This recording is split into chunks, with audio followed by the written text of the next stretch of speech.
नमस्कार, आपण पाहत आहात नॅशनल क्राईम वॉच न्यूज। पुढील घटना जालना जिल्ह्यातील अंबड तालुक्याचे तहसीलदार विजय चव्हाण यांना 6 जून 2026 रोजी लाचलुचपत प्रतिबंधक विभागाने 6,40,000 रुपयांची लाच घेताना रंगेहात अटक केली।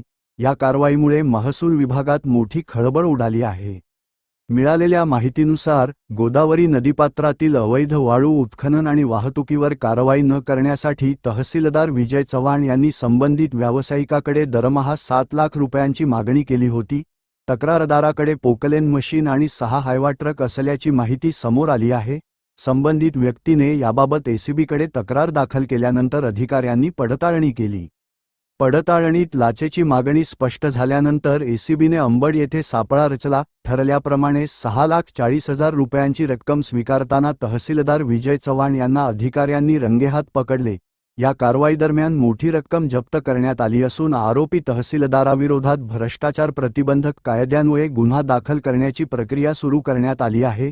या प्रकरणाचा पुढील तपास एसीबीकडून केला जात आहे।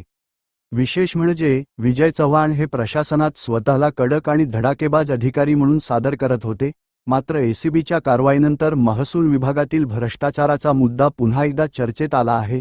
दरम्यान या घटनेनंतर अंबड तालुक्यात एकच खळबळ उडाली असून महसूल विभागातील इतर व्यवहारांचीही चौकशी होण्याची शक्यता व्यक्त केली जात आहे।